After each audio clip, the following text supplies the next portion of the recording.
Hi, today we're going to have a look at this paper with the slightly clickbaity title, Your GAN is secretly an energy-based model and you should use discriminator-driven latent sampling. So it's a paper from the University of Montreal and I think Google Brain. Yes. So this paper is about GANs and specifically about a more efficient or a better way to sample from them. So we will go over the background, some background for GANs, just explain how GANs work in general, and then we'll get to what this paper proposes. So in general, with GANs, we are given some data, and we assume that this data comes from some distribution. Let's say this is the distribution. It has some complicated density function. So I draw it sideways. And we call this density function PD of x. So here x is in some space, which we will call image space. So these are, there are some nice examples of GANs producing nice images. And what we want is to approximate this distribution in some way. And so the way that GANs do this is they train some neural networks adversarially. So in this case, we start with some simple latent distribution here, which we call P0, which is on some other space. We sample from it, put this through a neural network which we call G, which is the generator, and then what we want is that this produces an induced distribution PG, which is on image space as well. And so our goal is that this approximates the data distribution in some way. So and if this actually approximates the data distribution, then we can sample from here, from P0, and then G of Z is going to look like the images that we have here. And of course, one can use this for other use cases other than images as well. So, and now how do we train this? So, as I said, it's done adversarially, and also as the name says. So there's a second neural network involved, which we call D, which is the discriminator, and it outputs a single number. So we give it an image or some x as input, and so D of x is going to be interpreted as the probability that x is a real number, or a real image, sorry. So that x comes actually from here and not from up here, is not generated by the generator. And so, yes, so this is how it's trained. So the goal of D is to distinguish between the two distributions, and the goal of G is to fool D. So this is usually trained with a loss function. We have a loss function for D, which we call, let's say, V of D. And this loss function is basically just an approximation of the Kullback-Leibler divergence between these two distributions, and we can calculate it this way. So of course it gets approximated in practice. It just gets approximated with mini batches. Oh my lord, it gets approximated with mini batches. So here we go. It's the logarithm of D of x. So we sample x's from the data distribution, and then D wants to maximize this, because remember, if D is sure that this is real, then it should be 1. So this, we want to maximize this, and we want to minimize stuff coming from the other side. And the way this is done is, so we sample from P0, and we want to minimize the logarithm of 1 minus D of G of Z. So this is typically how it's done. I mean, there are other methods, but this is the method how it's done and how it was first introduced. And so, yes, so of course there's a dependence on G in here. So this is not really just a function of D. So now this is what we want to maximize for D, and now of course one can also choose some objective function for G, and the easiest way to do it is just for G to want to minimize this function. So basically to make this zero-sum game.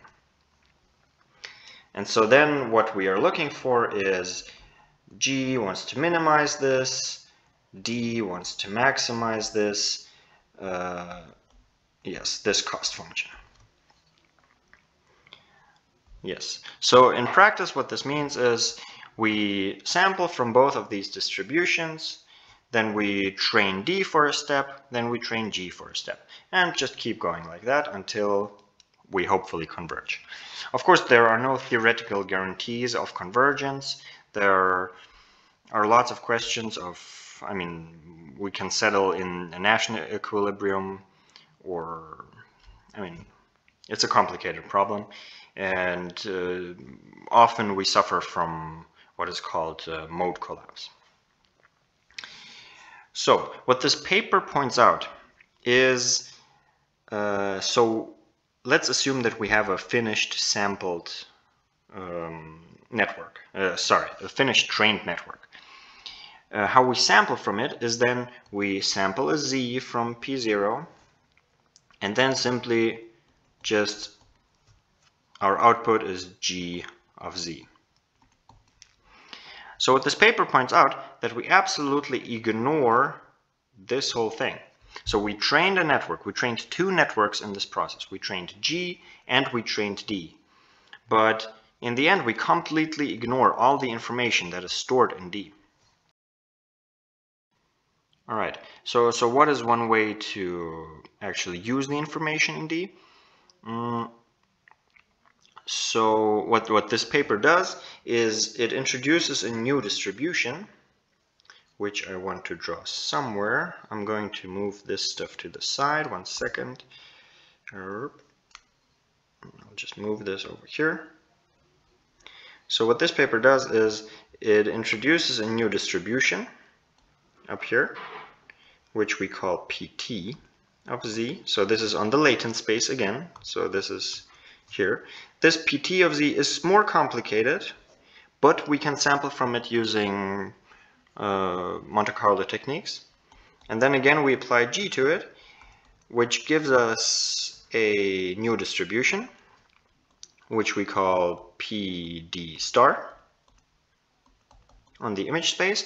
And in fact here, in this paper, so when we construct this, the information from D gets used.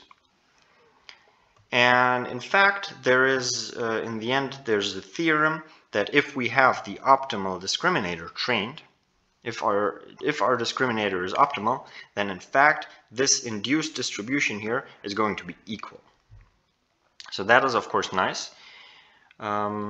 So yeah, let's see how this PT is constructed.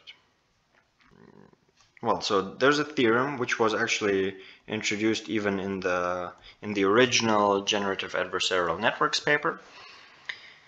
I mean, it's a simple paper. So if you have, it's a simple theorem. If you have G, then we know what the optimal D is. Let's call it D star of X. We know what the optimal one is, and it is just PD of X divided by PD plus PG, plus PG of X.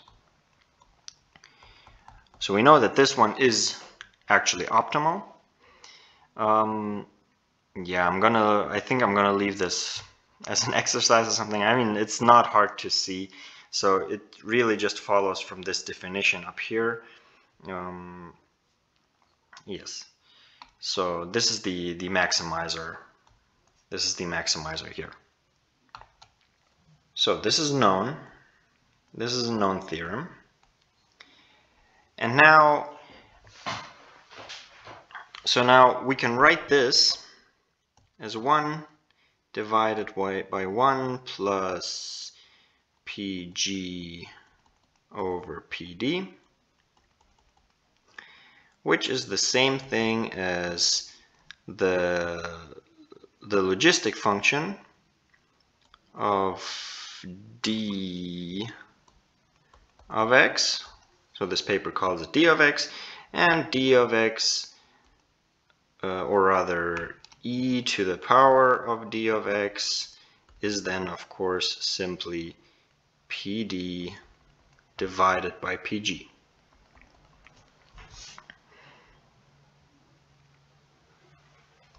So this follows from this. The point being, we can say that this is d of x. So definitely if we have the output of d, then we also know what small d is. So why is that interesting at all? And so if we know what small d is, we know what this is. And the point is that this is an interesting quantity for us. Why is this an interesting quantity? So there is a thing called rejection sampling, which I want to go over quickly. So rejection sampling works like this. Let's assume we have two densities. Let's call them F and G. We have two densities. And we know that f of x is smaller than some constant times g of x. Meaning, so for all x, meaning these are our two distributions. Let's say x goes something, let's say f goes something like this, I don't know, and this over here, this is c times g of x, or just c times g, and this one is f. So the point is, we found some constant here, which makes one distribution completely bigger than the other. In that case, we can actually sample from f. So in this case, f is some complicated distribution and g is a simple one. We can sample from g. So if we sample from g, let's say we get this point, and then we either accept or reject it, simply just with probability. So the idea is sample x from g, and then accept with probability, what would that be, cg of x over f of x. No, this is incorrect, I'm sorry. We accept it with the probability f of x divided by cg of x. This is the one. So this is the probability that we accept it.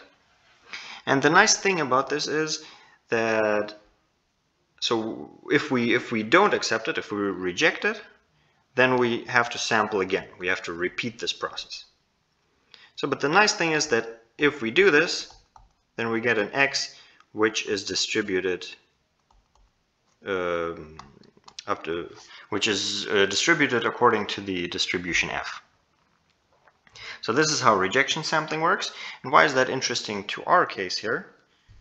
Because of this. So here we have two distributions according to each other, and from one of them we can actually sample. So we can sample from PG. We can sample from PG. So just as here we could sample from G, and then we accept with this probability. We can also sample here from PG and accept with this probability. But in this case now, even though we do not really know what PG is or what PD is, we can actually, we know what this quotient is, because we know it. It is this, e to the power of d of x. And d of x we know simply just because of our perfectly trained discriminator. Of course, all of this is assuming that our discriminator is optimally trained. So what do? We introduce a new distribution which we call PD star. which is just, so it's PG of x times ED of x. So this is actually, this comes from up here, times some sort of normalizing constant. So because, I mean, in practice, we don't know that our network D is actually perfectly trained. We do not know that. So what we do is we introduce this distribution down here, PD star. And then what we do is we sample from PG. So we do this rejection sampling. We sample X from PG and then accept it, except with probability PD star divided by PG of X, well, times some M, so, or let's say times some constant C as here. So we assume that there exists such a C that this is always less than 1, less or equal than 1. So we accept it, so what we get then is X sampled according to PD star. So, and as we saw, PD star is actually equal to the data distribution if our D is perfectly trained.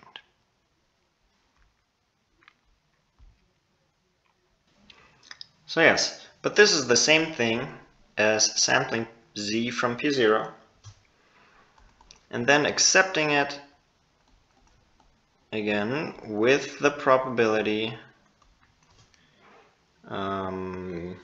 Well, up here we have this probability, and now this time we want to accept it, well, with the same probability really, times e to the d of g of z. So it's the same thing. So what does that give us? Of course, that gives us g of z is distributed according to PD star, which is what we want. But also, that means z is distributed, well, this is a little lemma. I mean, it's not very technical, not very hard to prove, but this leaves us with a z which is distributed according to this. P0 of z times e to the power of d of g of z and times some other normalizing constant, which we will call z prime. So in this, we can write actually as e to some other energy function z prime, this distribution which we will call pt of z. And this energy function is actually very calculable, so this energy function of z is equal to minus the logarithm of p0 and plus d of g of z. So this is just the last or almost the last layer of D. We can calculate this. Very good.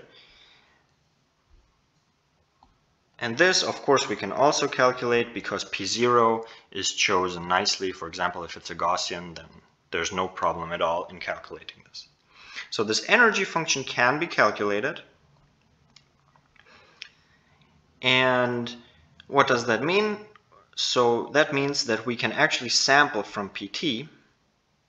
So this one is tractable. We have a tractable energy function with some normalizing constant that we don't know, but that means we can sample from it using Markov chain Monte Carlo techniques. So these are techniques that we won't go into too much, but I mean, there are standard ways to do it. So in particular, the authors here will use Langevin dynamics. So this is the idea. So just to go over it real quickly again, we constructed here a distribution from which we can actually sample. This distribution is this one here. And in fact, we have a theoretical guarantee that if our discriminator was trained perfectly, if it is this one given by the optimality condition, then G of something sampled from PT is going to give us the actual data distribution. And now, of course, there's some hope that even if D is not completely perfectly trained, if it's just close to this one maybe, that then this distribution, well, it might not be equal, but it might still be similar. So this is the hope. Right. So maybe now let's go over the actual paper. So let's see. Yeah, so here they introduce the ideas. Here they introduce how GANs work. These are the cost functions. Actually, this one here is a typo. This should be log of 1 minus d of g of z. Yeah. Yes. Right, and so this is how here they describe how you would sample from this PT. So whenever you have something, some distribution given in such a way, you can use Langevin dynamics, which are basically just gradient descent to the energy function with some noise added to them. So this is noise, and this is gradient descent up to according or with regards to the energy function. So, and we do this, and then in the end there is a guarantee that the xi's actually converge in distribution to this distribution P, which we want to sample from. Of course, these methods are sometimes tricky, these Monte Carlo Markov chain methods, because, well, sometimes they converge very slowly, or, yeah, and there's no real good way to know if they have converged or not. Right, so here they go over this exact theory. We have this optimal discriminator. We write it in this different way. We introduce stuff, and then we do the rejection sampling. And in the end, we get this energy function, which is of interest to us. Yes, I think I forgot a minus here, by the way. Well, anyway. Yeah, sorry, I did forget a minus, sorry. So, okay, so let's just see what the main theorem then is. So first of all, as I said, these two distributions are actually equal if we have this optimal discriminator. This we know just as a fact. And also if we sample from PT, then what we get, we apply G to it, and what we get is we get samples from PD star. And so then, of course, the hope is that if PD star is just similar to PD, that then we get samples that are, yeah, similar. Of course, yeah, their approximation errors are always possible. So one assumption that we make here is this one. Assume PG and PD have the same support. This is an important assumption that we make for the rejection sampling argument. That's not really always the case, but it can be mitigated, which they do in corollary 1. So this is the other case. So you do this by adding some noise. I don't think I will go into this too much. Let's rather look at some examples. Yes, so here they say that also Wasserstein GANs, which are a different form of GANs, which produce some very nice results, but they also yield to this theory. I think I will skip this as well. Maybe I'll go over it some other time. Yes, and here we have the practical issues, meaning here we have this. We add some more noise to it. This gives both of our distributions the same support, and then we can use the theory from above. All right, so let's look at some experimental results. We have here, these are nice. So these are the training samples. This is PD, which we want to sample from. This is PD, and this is also PD. And then this is just G of X with X sampled from P0. So they took just trained a network how it would be trained, and now we compare these two things. Here they sample, sorry, this should be Z. Z was sampled from P0 like this, and here they sample Z from this PT, and then this is again G of Z, and we can see that the results are much nicer. Same thing here, this is Z is from P0 and this is Z is from PT. So we use the information from D when sampling as well. That's a very nice idea. All right, so here we have some more results now on image data sets. So what we see here, so we use the CFAR10 data set and want to produce images that are, that look like they come from here. And here we see some time evolution. So going here, this is some time evolution.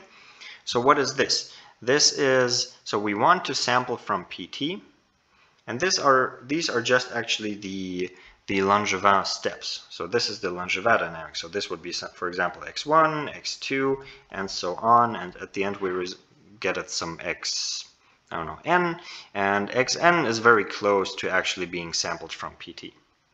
Well, of course, these are not the xn's, these are g of the xn's. All right. So yeah, and as we see, actually, as the Langevin dynamic improves, the results also get better. So this image looks better than this one, or this image looks better than this one. And that's a good sign, because we know that as the Langevin dynamic keeps going, we get closer and closer to this distribution PT. And then actually the generated images also look better, so that's definitely a good sign. And then they have this one here, which is, yes, they show us the top 5 nearest neighbors to generated images. So making sure that our network does not completely overfit and just produces some images that it has memorized. And in fact, of course, this image and its nearest neighbor, they are certainly different. This is not just an issue of memorization. We actually have different images. But that's always a concern one needs to, or something that one needs to make sure is not what's happening with GANs. Yes, and here we have one more of these. So these are the Langevin dynamic steps. You can see here it starts at 0 and we end at 500. And you can see that in fact, maybe one can assume that over this interval, our Z's are actually sampled from PT already. So, yes. So is there, yeah, I think that's it. Is there some limitation to all of this? Well, so first of all, definitely this sampling procedure is less efficient than just using G of Z. So I mean, sampling from P0 is definitely easier than sampling from PT, because here we need to use this Markov chain Monte Carlo. So it's more expensive, but it's on the latent space. It's not, I mean, we can choose the dimensionality of the latent space. And Markov chain Monte Carlo techniques, they scale quadratically, so with huge dimensions they might get into problems. But yeah, not necessarily clear that, yeah, I mean, here we do have some ways to fight against that. And then also, well, again, so this paper is very nice, but we do not, again, we don't have any theoretical guarantees. Maybe that could be a future directive of maybe quantifying this. So maybe getting some analytical error bars around the results would be nice. So meaning, so maybe if we can quantify, if we know how close D is to the, RD is actually to the optimal one, then maybe it's possible to quantify how close the induced distribution is to the actual distribution. I'm not sure, but that would be an interesting thing. So yeah, I think that covers everything in this paper. So just to sum up real quickly, the idea is to use information from the discriminator when sampling in our GAN, and we do this by introducing this new distribution PT, which we can sample from using Markov chain Monte Carlo techniques. And so if we actually sample from this PT, then G of this Z should be closer to the data distribution than simply just sampling from G simply.